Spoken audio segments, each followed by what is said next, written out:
British Columbia Institute of Technology acknowledges that our campuses are located on the unceded traditional territories of the Coast Salish nations of Musqueam, Squamish, and Tsleil-Waututh.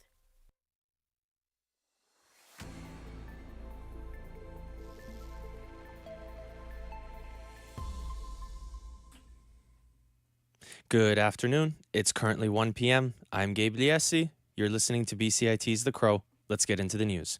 We begin with a follow-up to a story we brought you earlier in the day. A tentative deal has been reached between the BCGEU and the BC government, but fallout from the strike is still being felt across BC.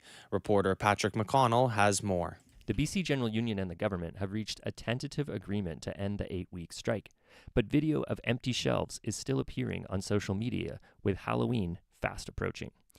BCGEU posted on X that meaningful progress has been reached, but an official deal not yet finalized. The Professional Employees Association picket lines are still up, but PEA representatives are also at the table. In a press release last week, a group of industry associations estimated the 8-week strike has cost over $250 million in liquor sales. Patrick McConnell, BCIT News. The head of the BC Restaurant and Food Services Association is also reacting to the news of a tentative deal between the provincial government and public service workers who have been on strike since early September. Ian Tostenson says it has been a stressful time for restaurants and bars as the labor dispute brought government liquor distribution to a halt. He says local wineries, breweries, and distilleries stepped up to deliver products and ultimately help strengthen relationships within the industry. His comments come after the BC General Employees Union announced it reached a tentative agreement with the province after several days of mediated talks. A man who survived a grizzly bear attack near Cranbrook last month has now died. Joe Pendry's wife, Janice, says he died Saturday morning from what doctors believe is a blood clot. She says her husband had recently been able to walk in Kelowna General Hospital and was, quote, laughing and joking the night before his death. Pendry initially survived the October 2nd attack by drawing from skills as an outdoorsman and former boxer. He punched and even bit the animal after it charged him. Pendry was 63 years old. U.S. President Donald Trump told reporters on Air Force One he doesn't plan on meeting with Prime Minister Mark Carney anytime soon.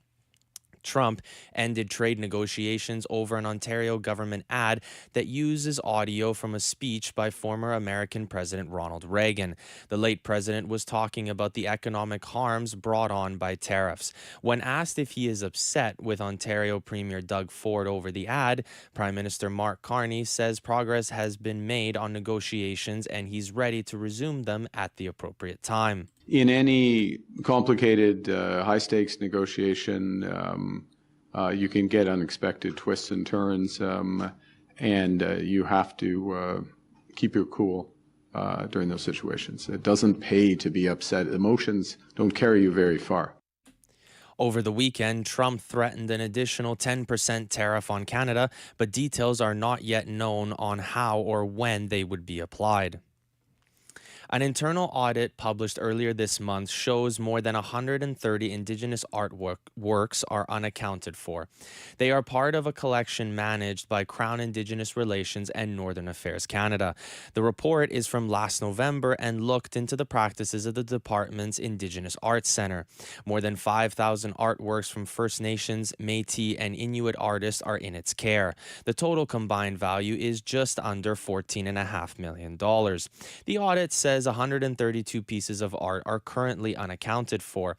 The last identified location of some pieces is known, but they cannot currently be found. It offers several recommendations to the department. Better records should be kept of where pieces are located, and improvements must be made to monitoring and oversight processes of employees tasked with managing the collection. The audit warns there's a, quote, increased risk of theft and security breaches that can go undetected without proper monitoring structures in place. Hurricane Melissa is currently now a Category 5 storm as it draws closer to Jamaica. The island is bracing for a storm. Forecasters say will bring catastrophic flooding, landslides, and widespread damage. Melissa has been intensifying all throughout today. At its current strength, the storm would be the most powerful hurricane to hit the island since record-keeping began. Those were your news headlines to 1:05 p.m. I'm Gabe Liesi. Thank you for listening to BCIT's The Crow.